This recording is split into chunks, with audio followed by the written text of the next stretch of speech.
Jangan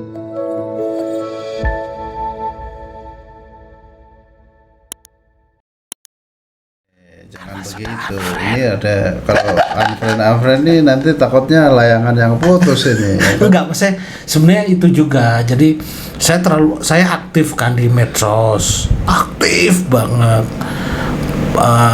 dengan quote-quote ambiarnya. Nah, sebenarnya istri menghormati Itu saya. dapat dari mana quote-quote yang begitu? Oh, quote-quote itu banyak kan quote-quote saya tuh relate deket gitu. Ya kadang nemu aja. Jadi gitu. misalkan tanda-tanda orang ngantuk itu kejatuhan handphone kan itu kan relate banget gitu loh. Nggak yang jauh, makanya orang saya cepat kena itu kena relate gitu. Ya, pokoknya sedikit lucu juga. Sedikit lucu, sedikit maksa juga. Ada banyakan sih garing. Tapi relate kan, maksudnya tuh nggak jauh karena saya itu sebenarnya gini, saya punya novel satu lagi tapi belum saya keluarin. Oh, apa itu kalau boleh tahu judul? Habibie Milenial. Habibie Milenial. Itu maksudnya Pak Ate itu? Bukan dong, tokoh imajinatif dong. Imajinatif. Apa? Novel itu isinya imajinasi semua. Kalau Pak Ate Habibie Milenial. Ya kasihan dong Pak Habibie-nya punya junior kayak gitu. Langsung mules ini Pak saya. Kasihan Pak Habibie-nya. Jadi itu imajinasi saya tentang Habibie Milenial. Oke. Saya mulai nyambung sekarang. Jadi itu tokoh fiktif. Yang Pak Ate sengaja ciptakan untuk menginspirasi teman-teman muda, teman-teman milenial untuk bisa menjadi Pak Habibie di era milenial gitu. Jadi dalam bayangan Pak Ate tentunya ya. Ini kan? Aja kan sebenarnya kan bedanya nulis novel sama nulis fiktif, sama nulis karya tulis ilmiah itu base data. Kalau novel itu kekuatan imajinatif, ditambah-tambahi gitu ya, bumbu-bumbu. Jadi memang imajinasi gitu kita. Terus memang harus metamorf gitu. Nah, tapi caranya hampir mirip, itu koleksi data. Jadi waktu saya bikin novel Bandung Patahan itu katanya datanya dari disertasi. Ya, tapi kan tetap nggak full. Ada tambahannya. Ada tambahannya, itu harus dicari. Jadi misalkan waktu menarik. Kan saya orang geologi. Berapa bulan ini Pak bikin novel ini waktunya Pak Ate? Setahun. Lumayan cepat lah. Walaupun untuk penulis novel pemula lumayan. Saya sampai kenalan sama Pidi Baik. Oh.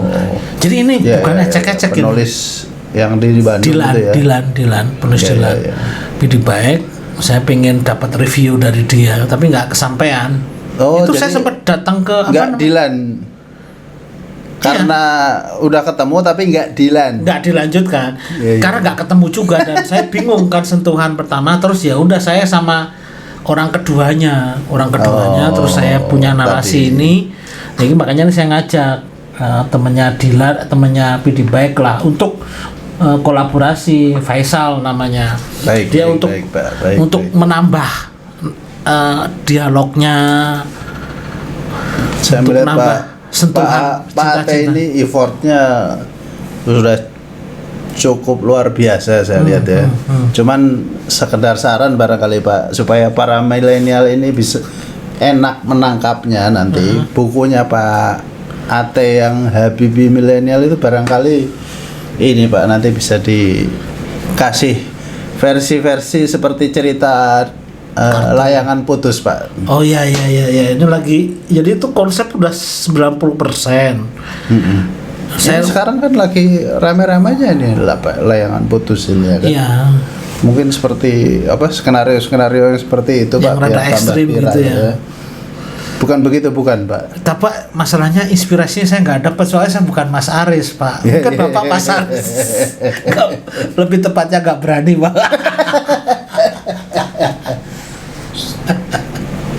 Teman-teman. Tapi kita tunggu novel Habibie Milenial yang akan dicampur dengan Layangan putus ditunggu dilacampur sama Dilan ya. di channel AT.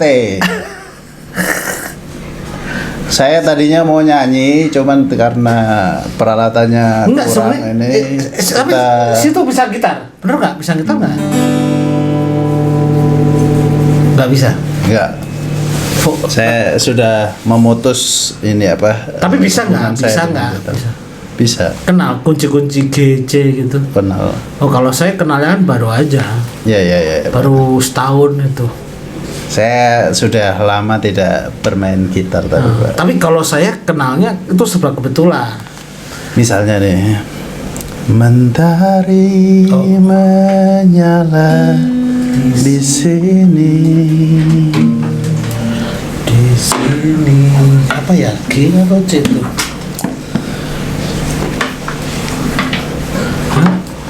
Mentari menyala di sini. Asik.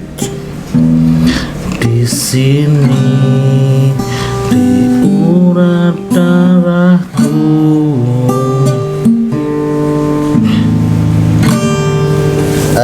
Pak Ate tahu nggak sebuah lagu yang ada liriknya ini, you say the best when you sing nothing at all.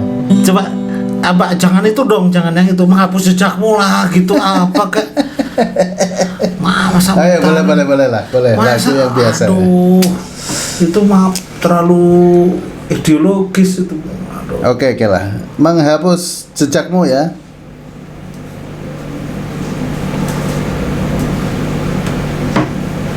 Ini malam ini saya mempermalukan diri saya sendiri di depan kamera. Menghapus jejakmu lirik.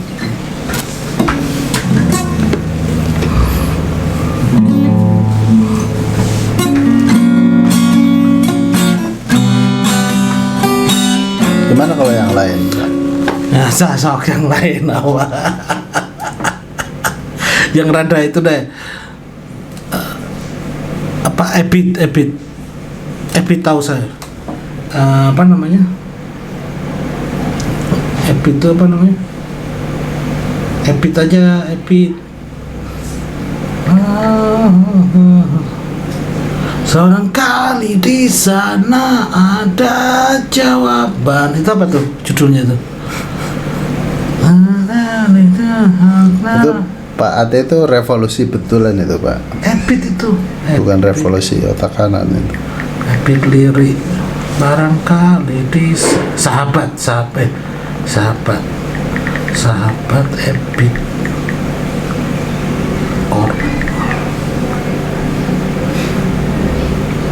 Gimana kalau perjalanan ini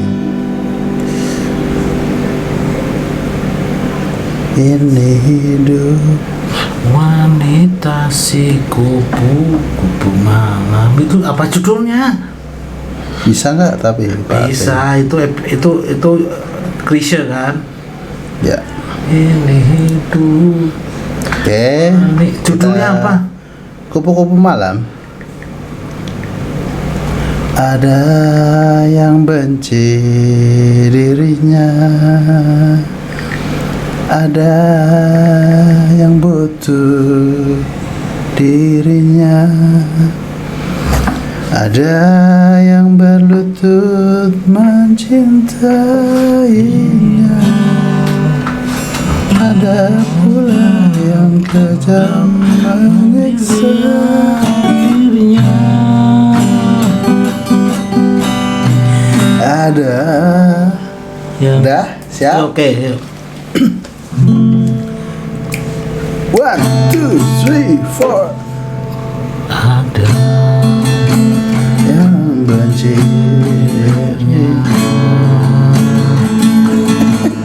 ada yang terus lanjut. butuh dirinya, ada yang berlutut mencintainya, Ada pula yang kejam menyiksa dirinya. Ini hidup wanita si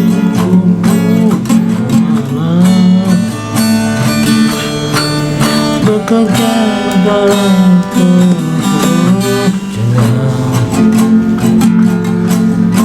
bener loh nih. Mohon maaf Pak, kayaknya ada yang salah ini Pak. Entah petikannya atau ini Pak, suara saya ini Pak. Kalau Bapak kurang berani nyemok keluar, ayo 1 2. Ada yang benci dirinya, ada yang butuh dirinya, ada Benar.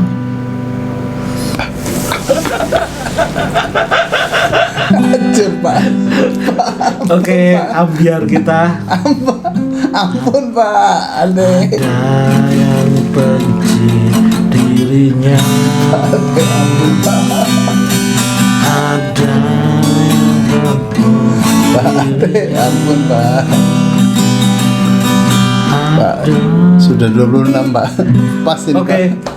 Jadi kita nggak jelas ini intinya bahwa apa nih kesimpulan Saya kita? mengapresiasi novel yang dibesut oleh Pak Ate yang berjudul Bandung Batahan.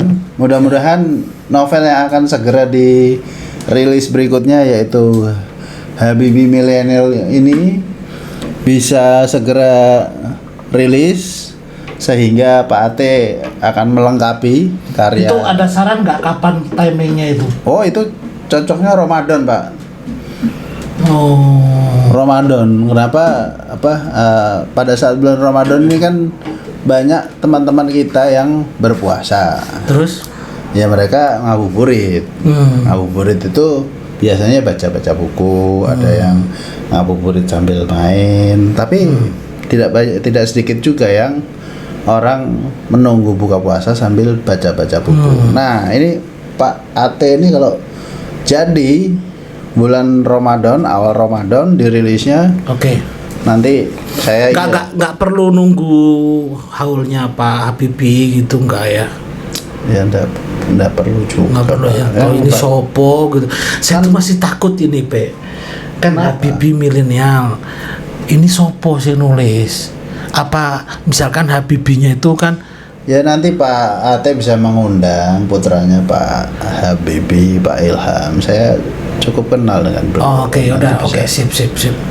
Bisa direkomend, bisa disundul ya kan? Ya, bisa jadi up sedikit ya. Dia kan saya sebenarnya butuh apa kayak apa testimoni lah. Itu namanya udah biasa itu sundul up sedikit itu maksudnya disundul Pak. Nanti kalau perlu testimoni kita buat itu. Iya, ini kan ini Pak Doni nih. Pak Doni ini Pak Ketua IAKI banyak ini testimoni. Saya kalau perlu dibutuhkan kasih testimoni saya kasih testimoni dua Pak. Baru 2 halaman Pak. Iya, mantan ketua KM pengurus IA kan wajib itu kan mahal itu. Baik Pak. Oke, terima kasih Pak Tope. Pak Ate terima kasih atas perkenannya. Saya boleh mengisi 1-2 silap di podcastnya Pak Ate. Mudah-mudahan kita ketemu dalam edisi podcast yang berikutnya. Mudah-mudahan tambah ambiar, tambah sukses, tambah. Apa kayak apa? Layangan putus. Kayak apa? Terima kasih. Assalamualaikum warahmatullahi wabarakatuh. Assalamualaikum. Oke, saya terima kasih sama Tope mau berkenan hadir di saya. Dia nih teman main saya.